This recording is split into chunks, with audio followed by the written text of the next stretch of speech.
ପିଲାମାନେ ଭାରତୀୟ ସଂଘୀୟ ବ୍ୟବସ୍ଥାର ଏଇଟା ହେଉଛି ତୃତୀୟ ଭିଡ଼ିଓ MCQ।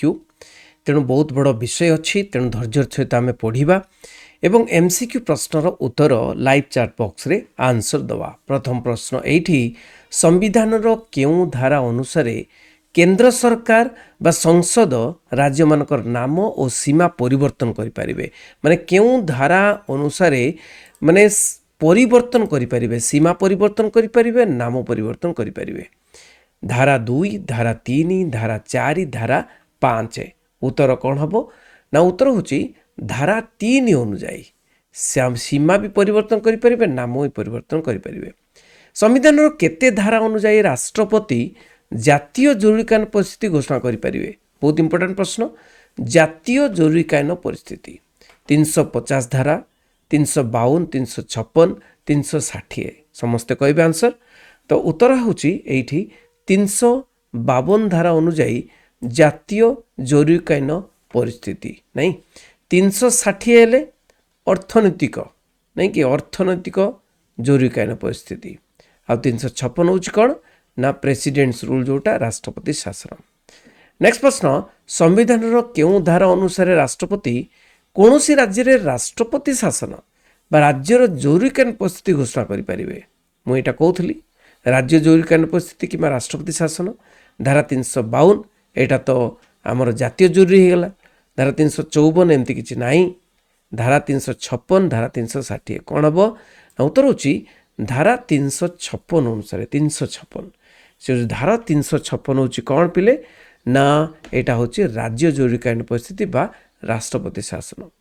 ଭାରତ ହିସାବ ରକ୍ଷକ ବା ମହାସମୀକ୍ଷକକୁ କିଏ ନିଯୁକ୍ତି ଦେଇଥାନ୍ତି? ରାଷ୍ଟ୍ରପତି, ଅର୍ଥମନ୍ତ୍ରୀ, ପ୍ରଧାନମନ୍ତ୍ରୀ, ନୀତି ଆୟୋଗ।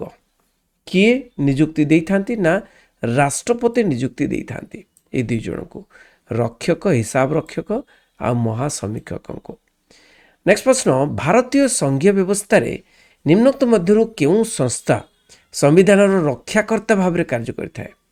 ସଂସଦ, ରାଷ୍ଟ୍ରପତି, କେନ୍ଦ୍ର ମନ୍ତ୍ରିମଣ୍ଡଳ, ସୁପ୍ରିମକୋର୍ଟ। ସମ୍ବିଧାନର ରକ୍ଷାକର୍ତ୍ତା କାହା କହନ୍ତି? ସମ୍ବିଧାନ ରକ୍ଷାକର୍ତ୍ତା କହିଲ ଦେଖି। ନା ଉତ୍ତର ହେଉଛି ସୁପ୍ରିମକୋର୍ଟ ହେଉଛି ସମ୍ବିଧାନର ରକ୍ଷାକର୍ତ୍ତା। ସୁପ୍ରିମକୋର୍ଟ ନିମ୍ନୋକ୍ତ ମଧ୍ୟରୁ କେଉଁ କ୍ଷମତା ପ୍ରୟୋଗ କରି ସମ୍ବିଧାନର ସୁରକ୍ଷା କରିଥାଏ? କେଉଁ କ୍ଷମତା ପ୍ରୟୋଗ କରିକି ସମ୍ବିଧାନର ସୁରକ୍ଷା କରିଥାଏ? ନ୍ୟାୟିକ ସକ୍ରିୟତା, ମୌଳିକ କ୍ଷମତା, ନ୍ୟାୟିକ ପୁନରାବଲୋକନ କ୍ଷମତା, ନା ପରାମର୍ଶଗତ କ୍ଷମତା? କ'ଣ ହେବ? ନା ଉତ୍ତର ହେଉଛି ଏଇଠି ନ୍ୟାୟିକ ପୁନରାବଲୋକନ କ୍ଷମତାକୁ ବ୍ୟବହାର କରି ସେ ସମ୍ବିଧାନର ସୁରକ୍ଷା କରିଥାଏ। ସମ୍ବିଧାନର 263 ଧାରା ଅନୁସାରେ କିଏ ଆନ୍ତଃରାଜ୍ୟ ପରିଷଦ ଗଠନ କରିପାରିବ? ଅନ୍ତଃରାଜ୍ୟ ମାନେ ରାଜ୍ୟ ରାଜ୍ୟ ମଧ୍ୟରେ ଯେଉଁ ପରିଷଦ ଗଠନ କରିପାରିବେ? ରାଷ୍ଟ୍ରପତି, ପ୍ରଧାନମନ୍ତ୍ରୀ, ସ୍ୱରାଷ୍ଟ୍ରମନ୍ତ୍ରୀ, ନୀତି ଆୟୋଗ। କ'ଣ ହେବ? ନା ଉତ୍ତର ହେଉଛି ରାଷ୍ଟ୍ରପତି ହିଁ କରିପାରିବେ। ରାଜ୍ୟରେ ରାଷ୍ଟ୍ରପତି ଶାସନ ବେଳେ କିଏ ରାଷ୍ଟ୍ରପତିଙ୍କ ତରଫରୁ ରାଜ୍ୟରେ ଶାସନ କରିଥାନ୍ତି? ସ୍ୱରାଷ୍ଟ୍ରମନ୍ତ୍ରୀ, ରାଷ୍ଟ୍ରପତି, ରାଜ୍ୟପାଳ, ମୁଖ୍ୟମନ୍ତ୍ରୀ। ମାନେ ରାଷ୍ଟ୍ରପତି ଶାସନ ଯେତେବେଳେ ଚାଲିଥାଏ, ରାଷ୍ଟ୍ରପତିଙ୍କ ତରଫରୁ ରାଜ୍ୟରେ ଶାସନ କରିଥାନ୍ତି କିଏ? ନା ଉତ୍ତର ହେଉଛି ରାଜ୍ୟପାଳ ଶାସନ କରୁଥାନ୍ତି। ନେକ୍ସଟ ପ୍ରଶ୍ନ, ଦୂରଦର୍ଶନ ଓ ଆକାଶବାଣୀ କେଉଁ ତାଲିକାଭୁକ୍ତ ବିଷୟ? କେନ୍ଦ୍ର ତାଲିକା, ରାଜ୍ୟ ତାଲିକା, ଯୁଗ୍ମ ତାଲିକା, ଅବଶିଷ୍ଟ ତାଲିକା। ବହୁତ ଇମ୍ପୋର୍ଟାଣ୍ଟ ପ୍ରଶ୍ନ। ଦୂରଦର୍ଶନ ଓ ଆକାଶବାଣୀ, ନାଇଁ ଦୂରଦର୍ଶନ, ଆକାଶବାଣୀ ଏଗୁଡ଼ିକ କ'ଣ? ନା କେନ୍ଦ୍ର ତାଲିକା। କ'ଣ ହେବ? ନା ଏଇଟା ହେଉଛି କେନ୍ଦ୍ର ତାଲିକାରେ ଆସୁଛି। ଭାରତରେ କେନ୍ଦ୍ର ରାଜ୍ୟ ସମ୍ପର୍କ ନିର୍ଦ୍ଧାରଣ ପାଇଁ କେଉଁ କମିଶନ ଗଠିତ ହୋଇଥିଲା? ବହୁତ ଇମ୍ପୋର୍ଟାଣ୍ଟ ପ୍ରଶ୍ନ ଏଇଟା, ନାଇଁ କି? କେଉଁ କମିଶନ? ନା ମଣ୍ଡଳ କମିଶନ, ସରକାରିଆ କମିଶନ, ରାଜ୍ୟ ପୁନର୍ଗଠନ ଆୟୋଗ, ନା ଉପରୋକ୍ତ ମଧ୍ୟରୁ କେଉଁଟି ନୁହେଁ? ଉତ୍ତର ହେଉଛି ସରକାରିଆ କମିଶନ। ଏ ସରକାରୀ କମିଶନ ଗଠନ ହୋଇଥିଲା କେନ୍ଦ୍ର ରାଜ୍ୟ ସମ୍ପର୍କ ନିର୍ଦ୍ଧାରଣ ପାଇଁ। ଭାରତୀୟ ସଂଘୀୟ ବ୍ୟବସ୍ଥାରେ ନାଗରିକତା ପ୍ରଦାନ କରିବା କ୍ଷମତା କାହାକୁ ପ୍ରଦାନ କରାଯାଇଛି?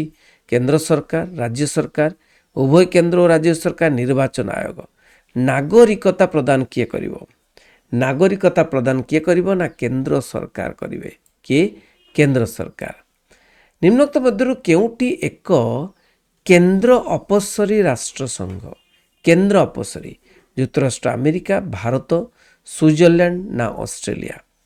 କେନ୍ଦ୍ରାଭିମୁଖୀ, କେନ୍ଦ୍ର ଅପସରୀ ନାଇଁ କି କେନ୍ଦ୍ର ଅପସରୀ ମାନେ କେନ୍ଦ୍ରର ଶକ୍ତିକୁ ମାନେ ରାଜ୍ୟମାନଙ୍କୁ ବଣ୍ଟା ଯାଇଥିବ ଏଇଟା ହେଉଛି ଭାରତ।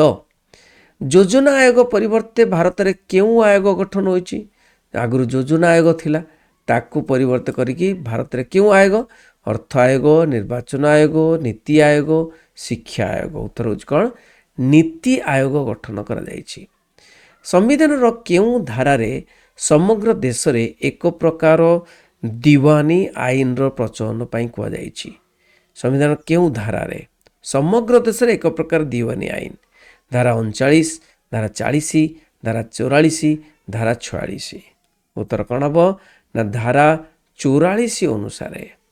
ଭାରତରେ ଭାଷା ଭିତ୍ତିକ ରାଜ୍ୟ ଗଠନ ପାଇଁ ରାଜ୍ୟ ପୁନର୍ଗଠନ ଆୟୋଗ କେଉଁ ମସିହାରେ ଗଠିତ ହୋଇଥିଲା? 1950, 1952, 1954, 1956।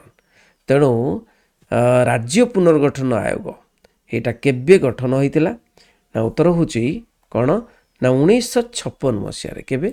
1956 ମସିହାରେ। ରାଜ୍ୟ ଶାସନ ସମ୍ବନ୍ଧରେ ରାଜ୍ୟପାଳ ପ୍ରତି କେତେ ଦିନରେ ରାଷ୍ଟ୍ରପତିଙ୍କୁ ଗୁପ୍ତ ବିବରଣୀ ପଠାଇଥାନ୍ତି? ପ୍ରତି କେତେ ଦିନରେ?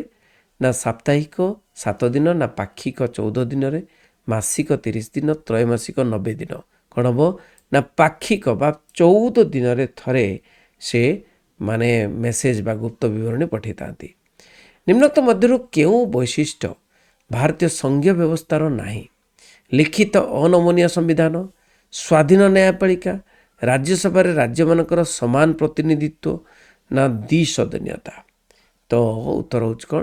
ଦେଖ ଏଇଟା ତ ଅଛି ଲିଖିତ ଅନମନୀୟ ସମ୍ବିଧାନ, ସ୍ୱାଧୀନ ନ୍ୟାୟପାଳିକା, ଦ୍ୱିସଦନୀୟତା। ନାହିଁ କେଉଁଟା?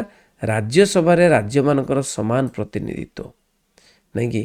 ନେକ୍ସଟ ପ୍ରଶ୍ନ ଦେଖିବା। ସମ୍ବିଧାନରେ ଏକାଦଶ ଓ ଦ୍ୱାଦଶ ଭାଗରେ ନିମ୍ନୋକ୍ତ ମଧ୍ୟରୁ କେଉଁ ସମ୍ପର୍କ ସମ୍ବନ୍ଧରେ ଉଲ୍ଲେଖ କରାଯାଇ ନାହିଁ? ବୈଧାନିକ, ପ୍ରଶାସନିକ, ଆର୍ଥିକ, ରାଜନୈତିକ। ଉତ୍ତର କ'ଣ ହେବ? ଉତ୍ତର ହେଉଛି ରାଜନୈତିକ କଥା ଆଲୋଚନା କରାଯାଇ ନାହିଁ। କେଉଁ ମସିହାରେ ଭାରତରେ ଯୋଜନା ଆୟୋଗ ପରିବର୍ତ୍ତେ ନୀତି ଆୟୋଗର ଗଠନ ହୋଇଥିଲା? ବହୁତ ଇମ୍ପୋର୍ଟାଣ୍ଟ ପ୍ରଶ୍ନ। 2012, 2014, 2015, 2016। ତ ଏଇଟା ଉତ୍ତର ହେଉଛି କ'ଣ? 2014 ମସିହାରେ। ନାଇଁ 2014 ମସିହାରେ ପରିବର୍ତ୍ତନ ହୋଇଥିଲା। ନିମ୍ନୋକ୍ତ ମଧ୍ୟରୁ କେଉଁ ଆୟୋଗ କେନ୍ଦ୍ର ଓ ରାଜ୍ୟମାନଙ୍କ ମଧ୍ୟରେ ଆର୍ଥିକ ସମ୍ପର୍କର ସମୀକ୍ଷା କରିଥାଏ? ଯୋଜନା ଆୟୋଗ, ନୀତି ଆୟୋଗ, ଅର୍ଥ ଆୟୋଗ, ନା କେନ୍ଦ୍ରୀୟ ଲୋକସେବା ଆୟୋଗ। ତ ଉତ୍ତର କ'ଣ ହେବ? ନା ଏଇଟା ହେଉଛି କ'ଣ? ଆୟୋଗ କେନ୍ଦ୍ର ରାଜ୍ୟ ମଧ୍ୟରେ ଆର୍ଥିକ ସମ୍ପର୍କ କଥା କହିଛି। ତେଣୁ ଆର୍ଥିକ ସମ୍ପର୍କ କଥା କହିଲେ କ'ଣ ହେବ?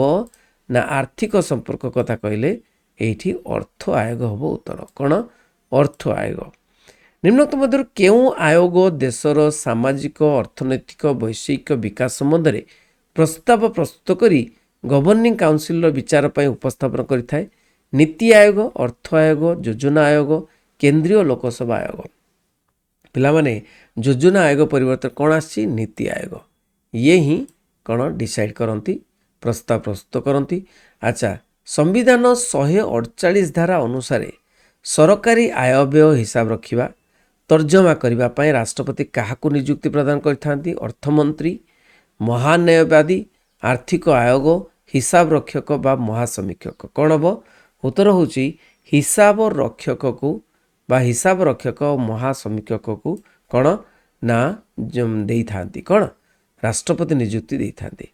କେନ୍ଦ୍ର ତାଲିକାରେ କେତୋଟି ଉତ୍ସରୁ ରାଜସ୍ୱ ଆଦାୟ କରିବା ପାଇଁ ଦର୍ଶାଯାଇଛି? 14ଟି, 16ଟି, 18ଟି, 19ଟି। ମାନେ କେନ୍ଦ୍ର ତାଲିକାରେ ଯେତେଟି ମାନେ 69ଟି ଯେଉଁ ଅଛି ହେଲା, 69ଟି ଅଛି। 69ଟି ଭିତରୁ କେତୋଟି ଉତ୍ସରୁ ରାଜସ୍ୱ ଆଦାୟ କରିବା ପାଇଁ ଦର୍ଶାଯାଇଛି? ତ ଉତ୍ତର ହେଉଛି କ'ଣ? ନା 19ଟି ଉତ୍ସରୁ ରାଜସ୍ୱ ଆଦାୟ କରିବା ପାଇଁ ଦର୍ଶାଯାଇଛି। ନେକ୍ସଟ ପ୍ରଶ୍ନ। ରାଜ୍ୟ ତାଲିକାରେ କେତୋଟି ଉତ୍ସରୁ ରାଜସ୍ୱ ଆଦାୟ ପାଇଁ ଉଲ୍ଲେଖ ଅଛି? 10ଟି, 12ଟି, 13ଟି, 16ଟି। ନା ଉତ୍ତର କ'ଣ ହେବ? ଉତ୍ତର ହେଉଛି 12ଟି। ମାତ୍ର 12ଟି ଉତ୍ସରୁ ରାଜସ୍ୱ ଆଦାୟ ପାଇଁ ଉଲ୍ଲେଖ କରାଯାଇଛି। ଭାରତରେ କେଉଁ ମସିହାରେ ପ୍ରଥମେ ଅନ୍ତଃରାଜ୍ୟ ପରିଷଦ ଗଠିତ ହୋଇଥିଲା? ପ୍ରଥମେ କେଉଁ ମସିହାରେ? 1977, 1980, 1990, 1996। ତ ଉତ୍ତର ହେଉଛି କ'ଣ? ନା କ'ଣ? ଉତ୍ତର 1990 ମସିହାରେ। କ'ଣ? 1990 1990 ମସିହାରେ ପ୍ରଥମ ଥର କ'ଣ ହେଇଥିଲା ନା ଆନ୍ତଃରାଜ୍ୟ ପରିଷଦ ଗଠିତ ହୋଇଥିଲା। ପିଲାମାନେ ଏଇଠି ରଖୁଛି, ସମସ୍ତଙ୍କୁ ସେୟାର କରିବେ। ରହିଲି ଏବଂ ସାଙ୍ଗମାନଙ୍କୁ ଆସି ଯୋଡ଼ନ୍ତୁ। ବନ୍ଦେ ଉତ୍କଳ ଜନନୀ।